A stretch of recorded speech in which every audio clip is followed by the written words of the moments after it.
Dust on the highway, voices in the wind. People still talking about where we have been. Courthouse lights burning, old questions remain. Who spoke for the people? Who carried the strain? Years of hard meetings, taxes on the mind. Families kept asking what they left behind. Roads full of miles, pressure in the air. Folks want straight answers, not polished repair. This county remembers, this county has eyes. Every vote stays living long after headlines. Coryell rising, hear the ground speak loud. From every back road, from every crowd. No more distance, no more borrowed lines. This land knows truth, this land knows signs. When leadership matters. So, dude, I'm so happy to see you here. Yes, ma'am. Thank you for having me. So much, man. I am it's my pleasure to have you here today. And so I want to tell everybody about this dude, about everybody. And I invite anybody that is running here right now. Just so you know, my name is Mari.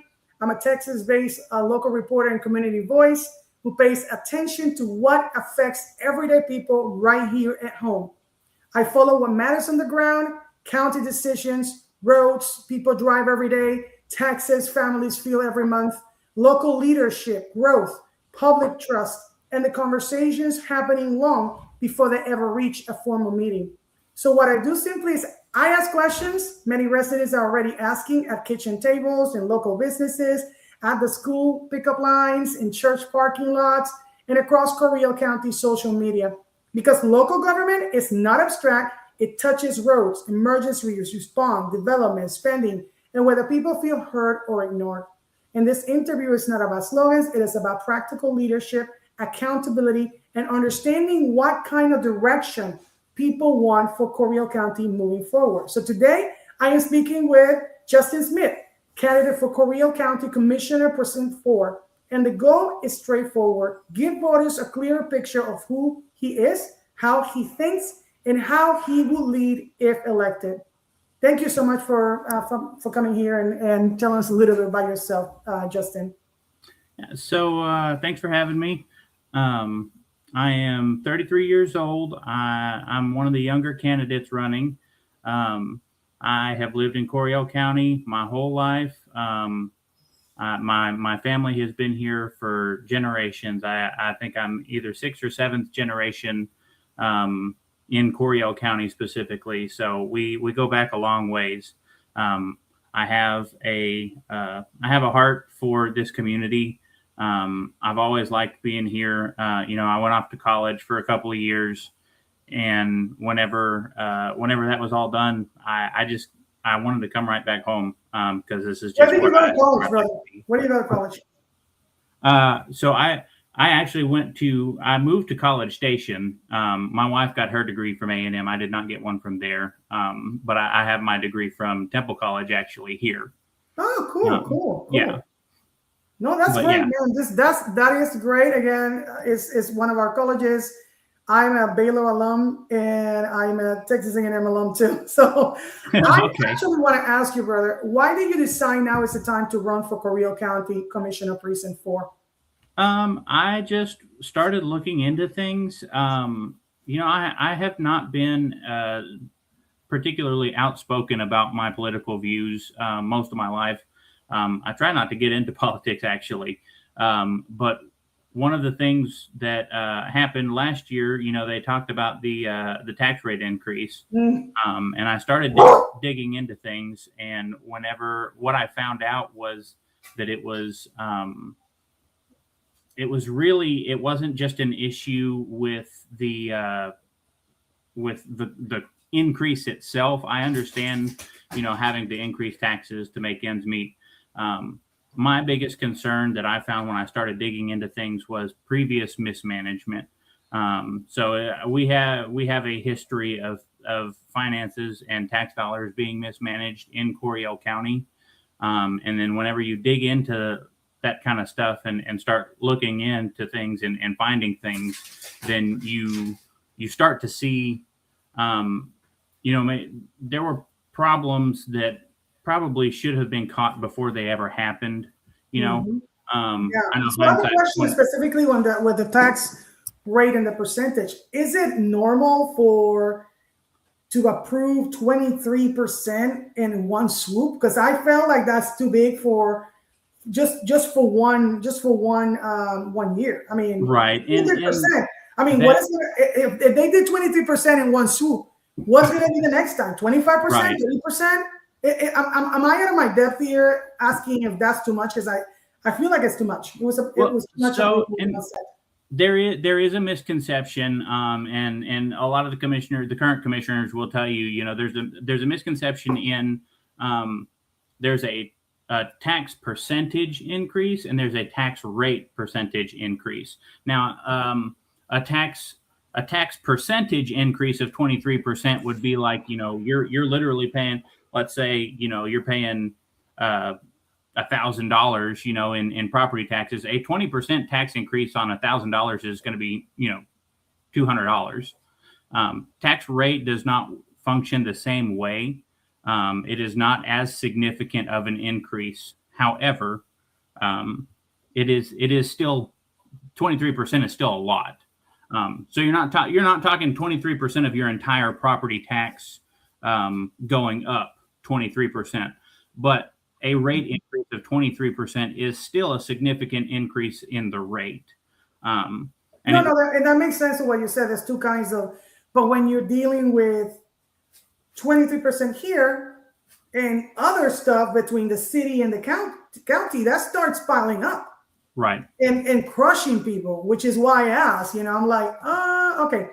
So right. Question, what in your life prepare you to deal with county level decisions that affect families every day? Again, I think that I think what makes me different is my longstanding family ties to this place. Everything that I do is out of love for my community.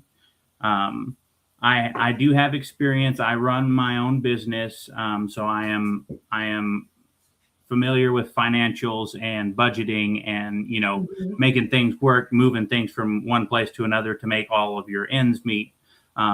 So that's not something I'm unfamiliar with. And the commissioners have a lot. I mean, I think honestly, probably the biggest responsibility the commissioners have is the budget. They make the budget for the entire county. So every department, the sheriff's department, the county clerk, the district clerk, everybody, they all go through commissioners court whenever it's budget season. They present their budget. The department heads present their budgets to the commissioners, and then the commissioners approve or deny that budget. And I think that's a lot. And I think most people, and I don't know about everybody here, but for the longest time, I've been focused so much on state level and federal level to the detriment of my own local community. And I said, right. This is bad, which is why you started seeing me pop up everywhere here in our area, because I'm like, I didn't know this was so bad, that this has so much. You just said it. The commissioner does more than what people think. Would that be connected? How does the commissioner connect it to a data center? Because now we have in Temple, not that far from us, approve a data center. What is the power that the commissioner has when it comes to something like that happening in our area? So commissioners can act as a I don't know what the proper technical term would be for it. Essentially, they can sign contracts in the name of the county, right? So if a big business or someone wants to come in to the county, commissioners have the power to sign a contract in the name of the county, essentially saying, yes, we will allow this. We'll let your business come in. We'll let this happen. Now, there are, especially with the data centers, I mean, there's a lot going on statewide with the data centers. And when you start getting into state and federal government, your local government hands are tied a lot of times. So it's not necessarily like as a commissioner, you will or you won't be able to 100% decide yes or no, we're gonna have this happen here. But at the same time, I mean, it's not like there's no power at all. There are things that can be done, and can you specifically say what things can you do? Like, so if you become the commissioner and suddenly the next 6 months they say they want to do a data center here, what power do you have, and what is your opinion on the data center? Because it's something that is in everybody's mind. I didn't know there was so many data centers. And like I said, the temple thing, and I keep hearing different communities, Waco, that are fighting against this data center because they actually require a lot of electricity and are green is the best, just being facetious. And right. Water. What is the power of the commissioner to deal with the data center? Well, and one of the things we actually discussed this at one of our I went to the Coppers Cove Conservative Club. They had a dinner a couple of weeks ago, and we discussed data centers. And one of the big things about data centers, like you said, water consumption and electricity consumption. Those are both resources that we as a community will have to make happen if these data centers come to our area. Mm-hmm. With the rise, and I as someone who works in the tech field, I don't see AI or anything like that. That's not going to go away anytime soon. That's not a fad. That's not a just a temporary thing. That's becoming integrated into everything that everyone does, business wise, or emails. Yeah. Now even Gmail has an AI. Meta has an AI. Anything that you think has AI connected to it. And all of that runs off of a data center. These things are going to happen. But one of the things we talked about is these big corporations, at a certain point, they're going to have to realize they don't have. There's a lot of places, especially like us. We're a small county, and we don't have a lot of resources. Whenever I went on James Pierce's podcast, he was talking about, Coryell County, we don't even actually have our own water reservoir to draw from. We get all of our water from Belton Lake. So whenever you're talking about coming in to bring in a big building that's going to take up all kinds of water and electricity, we've got to figure out how to make that happen. But when these big companies start running out of those options, I think the quote was that necessity is the mother of invention, right? They're going to have to start finding more efficient ways to cool these data centers, or more efficient ways to start hosting their data. So I think that's a big part of it. But I really don't know, as far as a commissioner, what all you would or wouldn't be able to just put your foot down and say, hey, this is not going to happen. I really don't think, especially with, Governor Abbott, he signed, I don't know. Yeah, I know. He's pushing, I don't know what the number was. Data centers really hard. Whenever the governor starts making decisions like that, your local kind of, you get mandates, right? We talked about mandates recently. Mm-hmm. The Brandon Belt was talking about the wording, you shall do this. And, you get mandated by the state, you shall, XYZ, you shall do this. And very, very often you get told you shall, and you also get told, figure it out.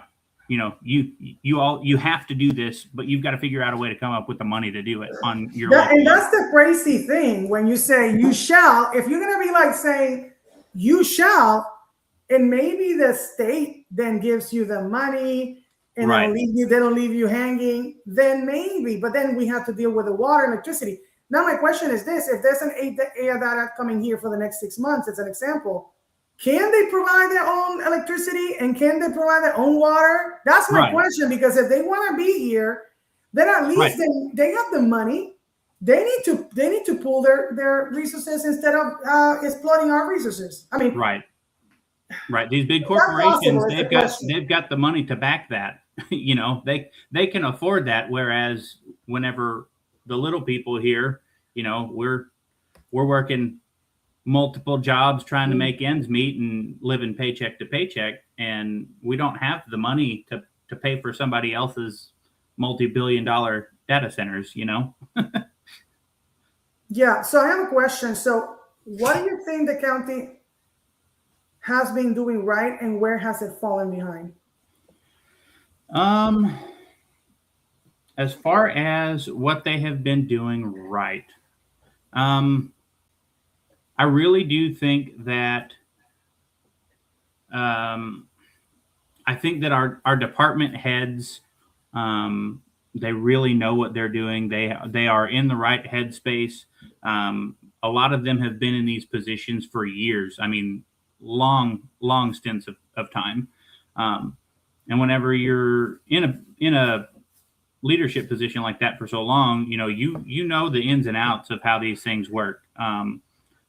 Justin Latham is head of the Road and Bridge Department. He's great at what he does, and he knows backwards, forwards, left and right, everything going on with the construction of the roads in the county. And I don't think it's necessarily on him whenever things don't work out. A lot of people want to blame him for issues with the roads, but again, your budget constrains what you can and can't do. Everything comes down to money. That's the gist of it. And if you have the budget for it, you can make a lot happen, especially if you have the know-how like he does.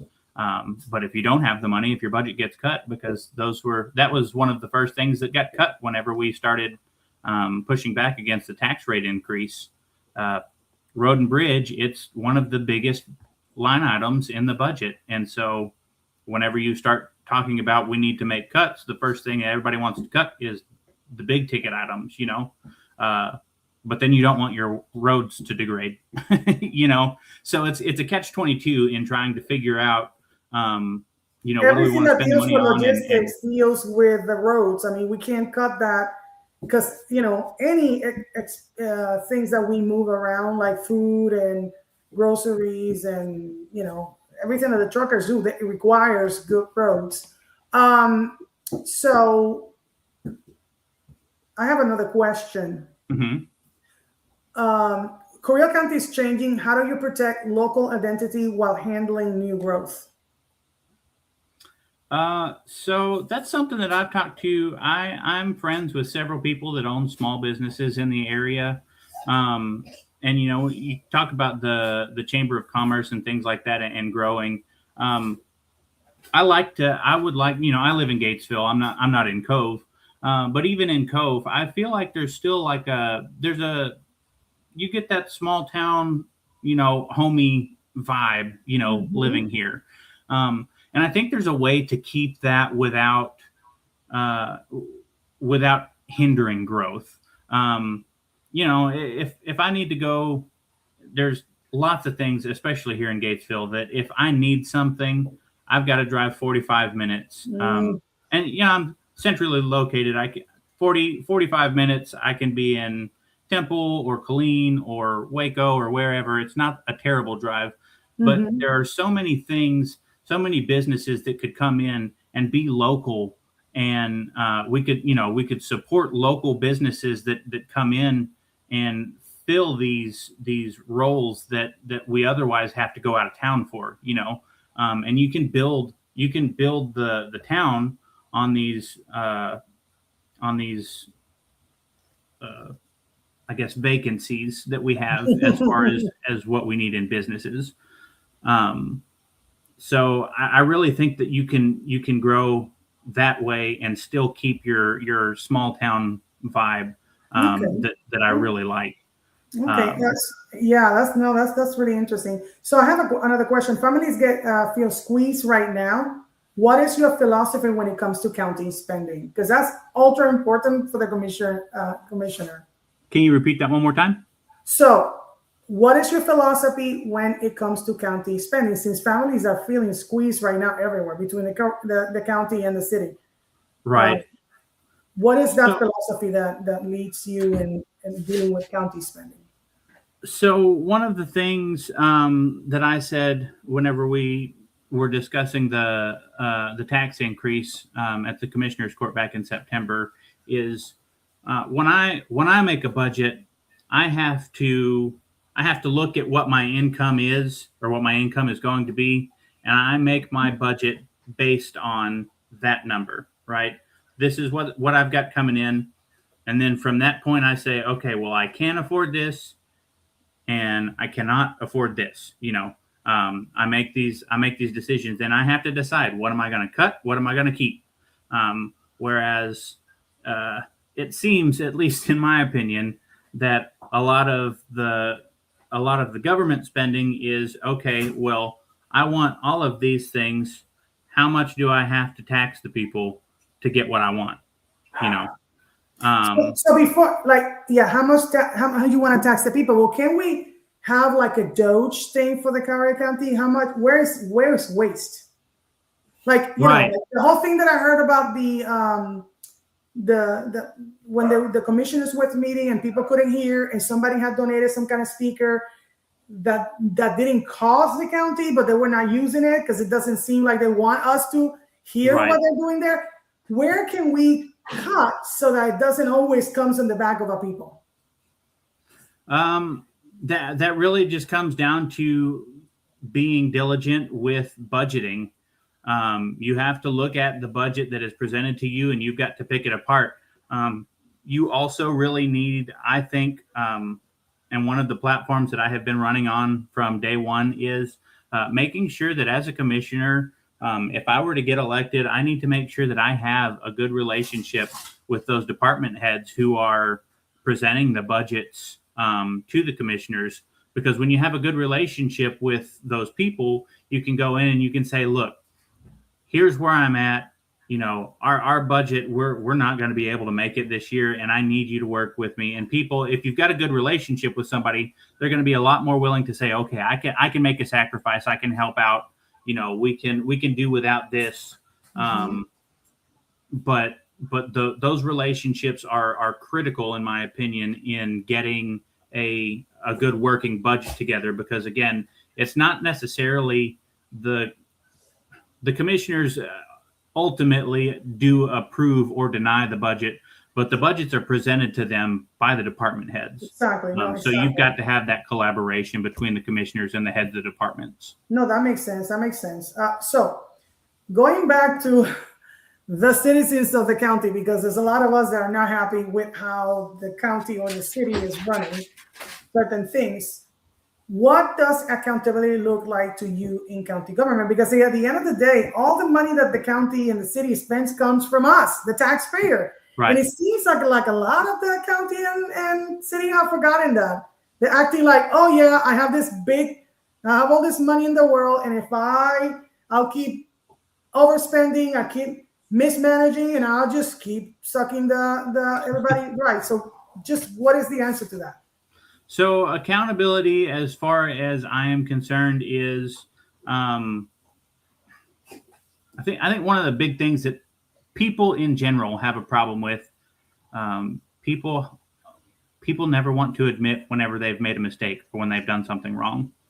And I know from personal experience that's a very hard thing to do. But especially when you're in a public position. When you're an elected official, I think that it is imperative that you be able to say, yeah, I messed up here. And I learned, I learned from this mistake that I made.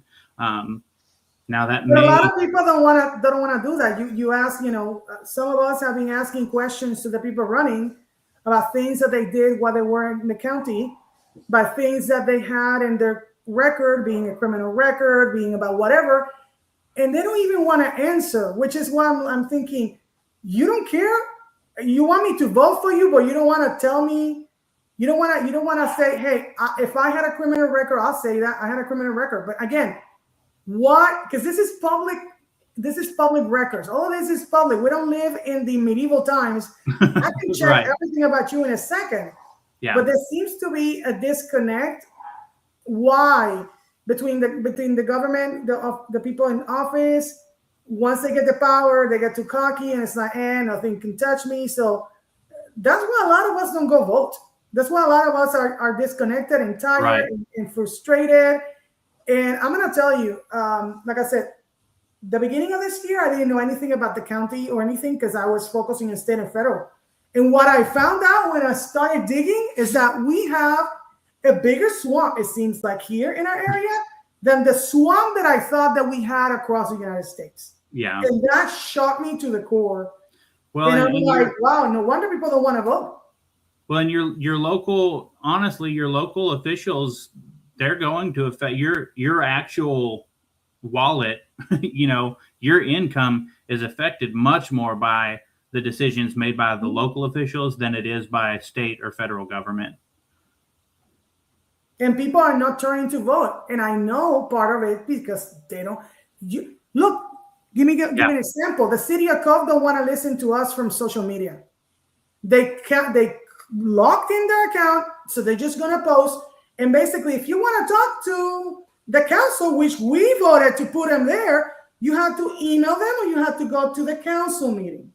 Right. How much time do normal people that are working 2 or 3 jobs a day really have to go physically there? Social media is one of those things. So it's like an example of why, because the voter turnout in this area is horrible. And do you agree with me that the part you think is because people are like, nobody listens to me? I feel nobody cares. And then another, people from my generation and younger, you're able legally to vote at 18. But most people that are my age or younger, they don't want to get into politics. They don't want to have anything to do with it. Basically, they see it as a broken system that can't be fixed. And it's like, why waste my time, trying to get involved or trying to vote people in if the same thing that has been happening for, God knows how long, that's going to keep happening. So why am I going to waste my time trying to fix anything? So that leads me to the next question. How should citizens be able to reach the commissioner when they have a problem? Because I know I heard, other people from other commissioners that they don't really contact their constituents back at all. Right. Well, and so there's, I know that like on the county website, they have phone numbers posted for all of the commissioners. I will say whenever the whole tax thing started happening, I went and spoke because I didn't have any experience in any of this. I had never seen, county budget or anything like that. I did contact Kyle Matthews, the commissioner, via Facebook, and I did get a response.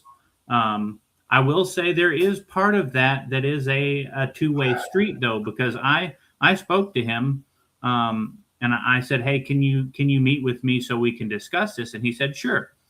He's not even my commissioner. He's not my precinct commissioner, but he still met with me and we went over the budget and we looked at all that stuff together for, it was probably 6 hours or so on a Sunday night. So I was really grateful for him to do that.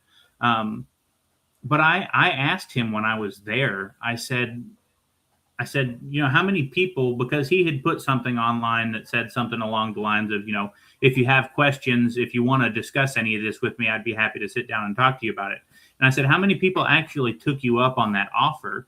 And he said, I had numerous people that reached out and had concerns or questions or anything like that. And he said, but of everyone who made a comment or asked a question or whatever, he said there were a total of 3, including myself. There were a total of 3 people that actually followed through with meeting and actually asking questions. Was that a real life meeting where you just went to a place and just met with him, or was it virtual? No, it was real. I met him in person. I went up to the annex building. He met me I there ask on a you because Sunday. a lot of we're not in the medieval times either. You can meet with your constituent. You don't even have to get out of your house, and I don't have to get out of my house. We can Right. just meet. But how would people contact you? Would you be? Would you have an open door policy? Ease of accessibility is, especially in this day and age, like you say, it's very easy. Cell phone, email, Zoom, in person, whatever. I try to make sure that that I'm also kind of transparent. Just even in my campaign, I've tried to kind of post and say, hey, I want to be walking my dog at the park on this day. If you want to come talk to me about issues or why I'm running or what's going on, come up there and meet me. So it's just a matter of whatever's easiest for the constituents. Thank you for saying that, brother. I really that makes sense. Now, I want to ask a little bit more about the precinct. What makes precinct 4 unique compared with the rest of the county? So precinct 4, all of the precincts run like north and south through the county, right? But precinct 4 is we have a lot of the smaller communities, Jonesboro, Turnersville. There's even a small portion of Valley Mills that is actually in Coryell County in precinct 4. That's near Waco. That's crazy. Yeah. So I mean, it's a massive up and down precinct, and there are a lot of like I say, I think precinct 4 has a lot of the smaller communities.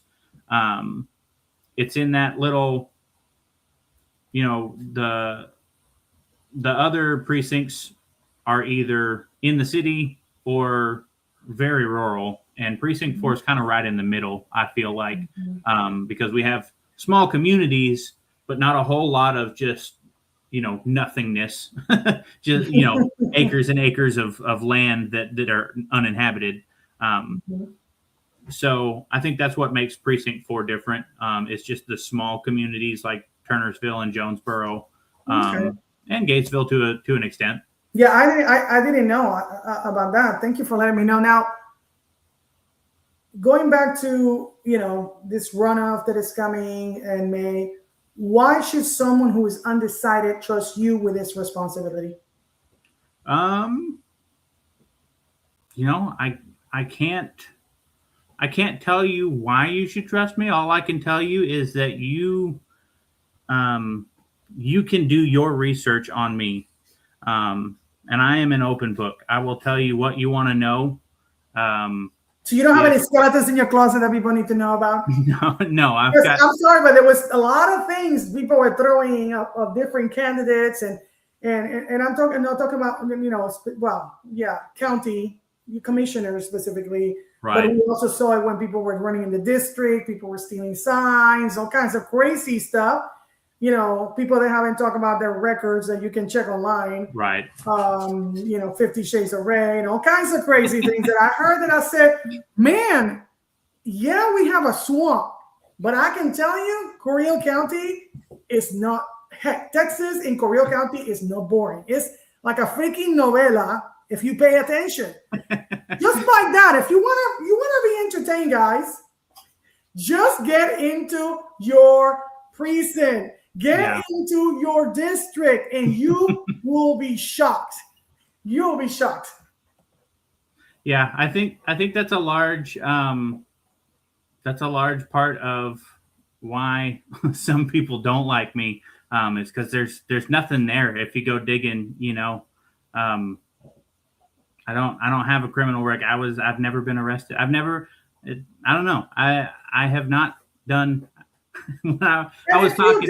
You will say it, right? I mean, again, people can dig this stuff. We're not we're not in the medieval times now. Yeah. Now, well, quite honestly, if I had stuff, if I had some of the stuff that I've seen, I'd be too scared. I wouldn't even want to run. Because when you run for an office like this, people don't have a shame anymore. They think people are not gonna. listen, they're counting on us to just be working three jobs, so we don't have time. We rarely have time to vote. What we're going to have time to check whose Justice Smith is, and if he went to jail, and if he got caught, whatever, right? This is the crazy thing. We have people that have been caught in the last couple of months with kinds of in higher offices with really bad things, and they have to tell them to freaking quit. I mean, like, that's crazy. But anyway, I had another question. What is one issue people are not talking about enough in Correa County? Not enough. I would say probably which it does get discussed frequently, but I still think maybe not enough. Water is a big issue for me. And I don't think that's just a Coryell County issue. I think that's a state issue. Our laws that we have, the state of Texas, the laws that we have as far as water collection and things like that. I think water is going to be a major issue. It's going to become a very, very precious resource, especially in Texas. Definitely in my lifetime, maybe sooner than we think. I think that's something that needs to be looked at very, very intensely, and we need to start figuring some things out before we get put into a position that we can't dig a hole that we can't dig out of. Yeah, no, that's actually water. I will say, what about electricity? Because we saw it. I mean, that was another issue when we had snowvid. Yeah. When we have storms all the time, I hear people, "Oh, we don't have electricity," and I'm thinking, so I don't know if you know, but I'm originally from San Juan, Puerto Rico, where there's hurricanes and all that crazy stuff, and we don't have water sometimes, and we have electricity. Right. And I'm thinking, this place is starting to look a little. I'm getting deja vu. Like, I am being transported into Puerto Rico in certain times when I'm seeing this and that. So I'm like, wow, you know. So comment on the electricity. I mean, because again, without electricity or water, we can't do anything. Right. Yeah. I mean, everything comes to a halt without those two things. Yeah. Our grid and our power system, it needs upgrades, which again, you also run into the issue of, upgrades cost money. So you have to make sure that that people are willing to foot the bill for things like that. But education on the issues, I think, is a huge point in that. I think a lot of people would be a lot more willing to go forward with some of the things that are proposed if they knew the full extent. So much that the government does is just you get these bazillion page bills and things like that. Nobody's going to read all that stuff. I think really there's a disconnect where you can get out. And I haven't really figured out the perfect solution to this yet. It's something that I think about all the time, though. You can get out and you can go educate people, and people are smart. They really are. And if they will sit down and listen and you can articulate your points as to, why you think something's a good idea, a lot of people will say, yeah, I can get behind that. So I have a question in that sense.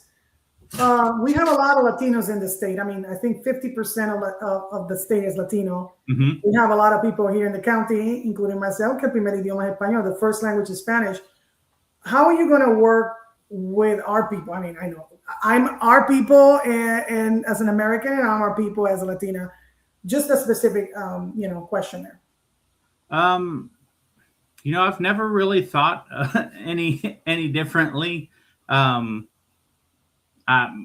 always just thought in the terms of Americans. My friend growing up, whenever I was in high school, the guy that I spent the most time in high school with, I stayed at his house. His parents spoke no English whatsoever. I mean, They spoke, I mean, the tiniest little bit of English. And I spent all of my time over there. I learned more Spanish from staying at his house than I ever learned in Spanish class. Just from his parents talking back and forth to me. So you don't care in the sense that you're going to serve everybody no matter what. It doesn't matter. I don't have any special interests. I just want the community to thrive. Period. Regardless of Amen, brother. That sounds what the great. people Now are. we're going to have a little fun because we're almost done, and I'm going to do a series of rapid fire questions. Okay. And this is just fun. This is not like politics or anything. So, coffee or sweet tea? Sweet tea. Early bird or night owl? Night owl for sure. Boots or sneakers? Sneakers? Question mark? Depends on what I'm doing. Favorite Texas town besides home? Favorite Texas what? Town besides home. Oh, I really liked College Station when I stayed there. Yeah, interesting. What is always in your truck? My entire toolkit. One word people closest to you will use to describe you. Genuine. Hardest lesson life taught you? Hardest lesson. Not everything goes as you plan. Best advice you ever got? Oh. Probably one of the things that really stuck out, my grandma used to always tell me, if you borrow something, give it back in the same state or a better state than what you got it in. And I always try to live by that and make sure that whenever I leave somewhere, it's better than how it was when I got there. Man, if you are stressed, where do you go to think? I go out we have 100 acres out in Pearl, which is here in Coryell County. There's nothing out there, but dude, that's where I go. I go out into the woods. You need to show it to me one of these days. Can invite me and my husband to go and check that place, because 100 acres in. That's amazing, dude. Question: what kind of music do you actually listen to? More than anything, probably alternative rock. Wow, I thought you were going to say country. Interesting. Barbecue brisket or ribs? Brisket. One thing people assume about you that is wrong. I honestly couldn't tell you. I try not to take too much stock in what people assume about me. That's good. What job taught you the most discipline? What job taught you the most discipline? I worked in, my current business. I have to be, it was a huge adjustment for me to start my own business, because I have to adhere to what I say. And I don't have anybody telling me what to do. So I have to hold myself accountable. Okay. Biggest strength under pressure? Under pressure, I stay calm for the most part. Externally, I stay calm. Internally, I may be freaking out, but. Biggest weakness you have to fix? Need to care a little bit less about what people think about me. Dang right. What does a perfect day in Coryell County looks like to you? The perfect what? The perfect day in Coryell County looks like to you? That goes back to the same one you asked me earlier. Honestly, just out in the woods in Pearl. Away from everything. That's great. So that's your happy place, I guess. One thing voters should know that never fits on a campaign sign. Know about me, or that does not fit. Just one thing voters should know about you that never fits on a campaign sign. I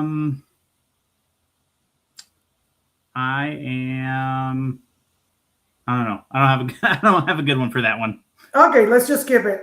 Two more things. 3 words that describe the kind of commissioner you want to be. Transparent, accountable, and I guess well liked. Okay. That's And lastly, words, but if Coral County had a soundtrack, what song belongs on it? try that in a small town. Really? Oh my God. I mean, seriously. So thank you so much for being here. Because, and I'm going to tell this to people before we close, remember this, your vote matters. Local is where most decisions touch your life first. Roads, property taxes, emergency services, development, schools, and the day-to-day things people feel immediately. A lot of people pay attention only when national politics get loud, but county decisions often affect your home faster than anything happening in Washington. And since I believe in serving people beyond questions and interviews, yes, shameless plug. What is your business? Technically better. I do IT work. So you need help with tech. This is your guy. And I do it all. And that he does it all. And my business is, if you ever need help reviewing health coverage, life insurance, annuities, accident protection, or understanding options for your family or business. I also work as a licensed insurance broker here in Texas and several other states, because information matters, but protection matters too. And thank you so much for being here, and go and vote. Yes, ma'am. Absolutely. And we say, you guys, let's keep the music and we're done. The people are watching who steps in. Monday afternoon, the microphone waits. 3:30 sharp, no room for escape. Questions come heavy, honest and plain. What will you carry? What will you change? Not for the title, not for